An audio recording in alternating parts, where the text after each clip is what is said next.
매일기보 27. 얘가 부동산 정책론의 내용의 2라고 생각하시면 됩니다. 그래서 1번. 진위계수가 나왔습니다. 부동산 문제의 측정 지표들. 이 지표들은 말 그대로 문제의 측정 지표이기 때문에 높을수록 좋다, 나쁘다? 나쁘다가 포인트였다. 그래서 진위계수는 0부터 1 사이의 값을 갖는데 그럼 0이 가장 작은 겁니까? 그럼 낮으면 가장 좋은 거니까 0이면 완전 평등이겠네. 그럼 1이면 제일 높은 거니까 제일 나쁜 겁니다. 그래서 1일 때는 완전 불평등한 상태가 됩니다. 그래서 진위계수는 얼마 값을 갖는다? 0부터 1. 왜 1을 강조합니까? 10분위 분배율에서는 0부터 2 사이의 값을 갖는다. 40%를 20%로 나누니까 이 정도 개념이 또 기억나시면 됩니다. 그래서 X. 그 다음 2번. 슈바베 지수가 나오면 얘는 엥겔 지수와도 연결이 된다는 얘기를 했었는데 그렇게 기억하지 마시고 그냥 뭐만 기억하자? 슈퍼 주니어를 두 글자로 줄임말이 슈주. 그래서 MM으로 슈주라고 기억을 했습니다. 그 다음 슈바베 지수와 소득은 뒤집는다. 그래서 반비례 관계라는 것만 기억해 두자. 그리하여 슈바베 지수가 높을수록이라고 나오면 걔는 소득이 낮아질수록 이렇게 바꿔주시는 겁니다. 그럼 소득이 낮아질수록 부담은 커지는 거다? 소득이 적은 사람일수록 똑같은 돈에 대한 부담은 그만큼 커지는 겁니다. 작아진다 그래서 X. 판단이 되십니까? 그래서 슈바베 지수는 약 20% 정도가 적정하다고 얘기하지만 별로 중요하지 않다.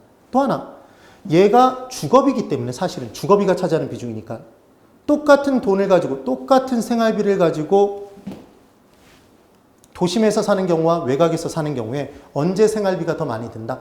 도심의 주거비가 더 많이 듭니까? 도심의 주거비가 크다? 맞지 않습니까? 그래서 슈바베 지수는 도심으로 갈수록 높아진다 그러면 걔도 5가 된다. 그 다음 3번. 10분위 분배율이 문제의 측정 지표 다 높을수록 나쁘다의 유일한 예외였지 않습니까? 그래서 누구에게 분배되는 비율이었냐면 최하위 40%에게 분배되는 비율이었다. 20%라고 얘기해서 X가 되더라는 겁니다. 그래서 최하위 40%에게 분배되는 비율이 높으면 높을수록 그만큼 소득 배분이 많이 이루어진 거다. 그래서 얘는 높을수록 좋다가 됩니다.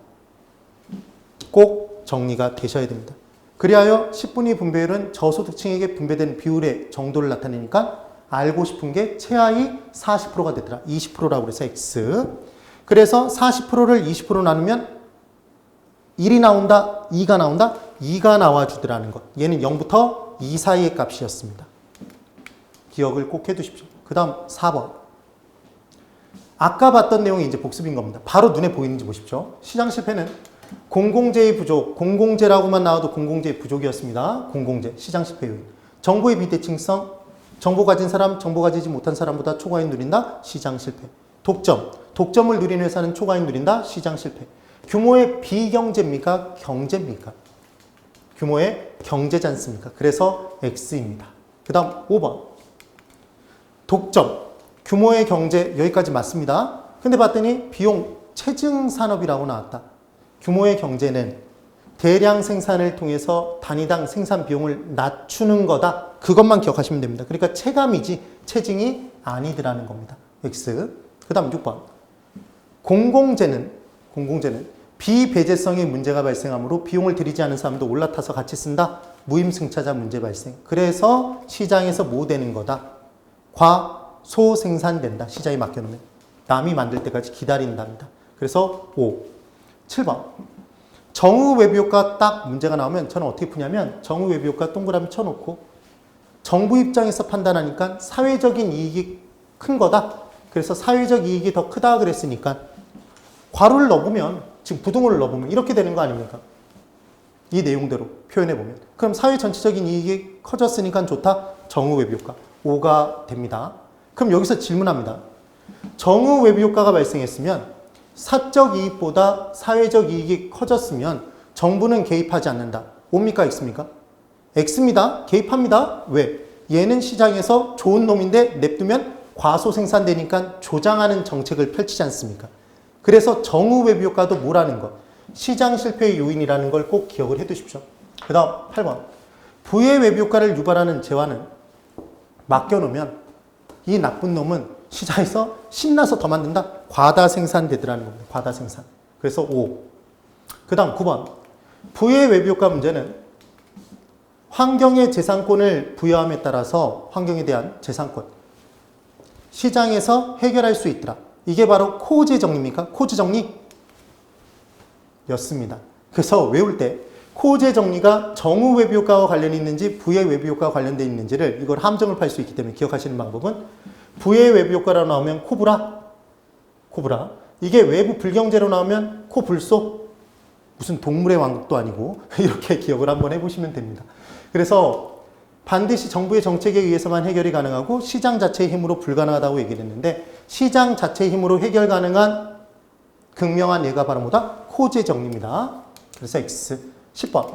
부의 외부 효과를 제거하는 조치를 취했답니다. 정부가 오염물질 배출 공장에게 너 오염물질 처리섬을 설치해 강제를 한 겁니다. 그럼 그만큼 공급 비용이 증가됐습니까? 그럼 공급 비용이 증가되면 결국 얘를 유식한 표현을 표현해보면 유해물질 배출 공장의 공장주가 들이는 사적 비용이 있었고 외부로 오염물질 배출함에 따라 사회 전체적으로 부담해 주던 비용이 있었는데 얘가 오염물질 처리섬을 설치해버리면 사회 전체적인 비용들을 이제 들을 필요가 없다. 그러니까 걔가 사적인 비용만으로 내재화된 겁니까? 안으로 고여졌다? 이 얘기가 된 겁니다. 그래서 사회적 비용의 사적 비용으로의 내재화에 따라 생산자의 공급 비용 증가? 얼마나 아름다운 표현으로 바뀌어버린 겁니까? 그럼 결국은 공급 비용 증가인 겁니다. 그럼 더 만든다, 덜 만든다? 공급을 줄입니다. 공급 감소, 초과 수요, 가격은 상승. 그럼 상향 이동, 공급 감소, 거래량 감소, 좌측 이동 합치면 좌상향 이동입니까? 그래서 부의 외부 효과를 제거하는 조치를 취하면 공급 비용 증가니까 이거 자체가 공급 비용 증가니까 공급 감소구나 이걸 기억해 주시는 겁니다. 맞네. 그럼 공급 감소면 이게 공급 곡선입니까, 여러분? 우상향하는 곡선. 공급 감소면 좌측 이동? 우린 좌측 이동인 건 알고 있지 않습니까? 좌측 이동. 그 다음 얘 봤더니 위로 떴다? 상향 이동? 맞지 않습니까, 지금? 그래서 재화의 가격은 상승, 거래량은 감소. 우리 연습할 때 가격이 상승했으니까 상향 이동. 거래량이 감소했으니까 좌측 이동. 이렇게도 공부를 했었습니다. 이렇게 정리를 했었다. 그래서 지금은 5가 되더라는 겁니다. 그 다음 11번. 분양가 상한제란 또 떴습니다. 공급되는 신규 주택의 분양가를 시장가격 이하로. 이게 제일 중요한 포인트였다. 규제하는 제도. 5. 이상인지 이하인지 꼭 구분하시라는 얘기를 했습니다. 낮은 수준으로 끌어내려야 의미가 있었다. 12번. 분양가 상한제는 신규 분양주택의 공급을 활성화시키는 효과가 있다. 자, 보십시오. 여기서 꼭 건지실 내용은 분양가 상한제 누구 삐친다? 공급자 삐침? 그럼 공급자는 공급량을 늘린다, 줄인다? 줄이더라. 그러니까 신규주택 공급이 활성화됩니까? 줄어든다? 침체된답니다. 침체. 그래서 X. 13번. 규제 임대료가 시장 임대료보다 낮은 수준으로 끌어내려진 겁니다. 그럼 공급자 삐침? 잘 짓는다 대충? 대충 공급. 수선 깊이 질적 저하 가져오고 공급량도 감소인데 아무런 변화도 나타나지 않는다. 그래서 X.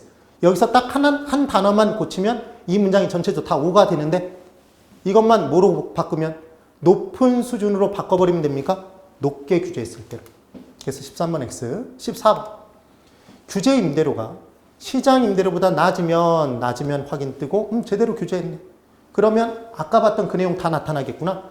그래서 음성적인 비용 지출해야 되고 그러므로 기존 임차인들의 주거이동은 활발해진다, 저하된다? 저하되더라는 겁니다. 꾹 눌러 산다. 그 내용. 그래서 누가 정말 갈 곳이 없다? 신규 임차인? 맞습니다. 그 다음 15번. 임대료 규제가 이루어지면 공급자는 삐치니까 당연히 질적 수준은 저하된다. 향상을 기하할 수 있다. 그래서 X. 16번.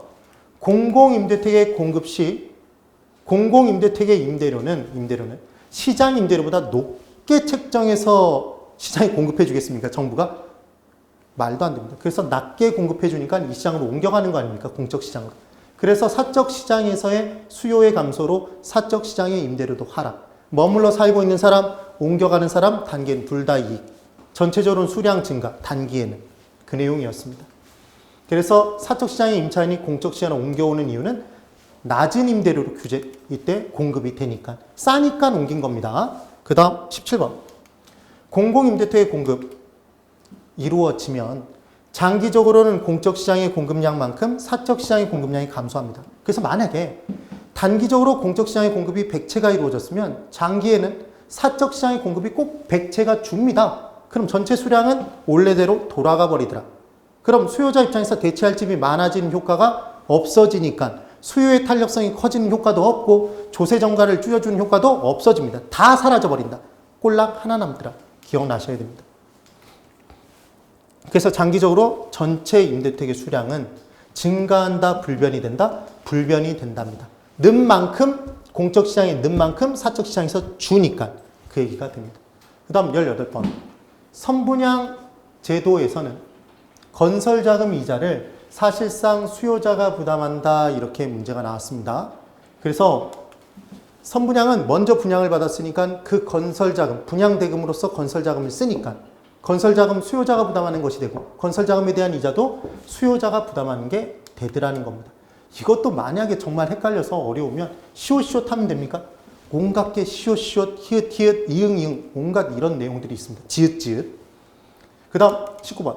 선분양 제도에는 분양 시점과 준공 시점이 같다, 다르다? 다르지 않습니까? 먼저 분양 때리고 짓기 시작하는 거니까.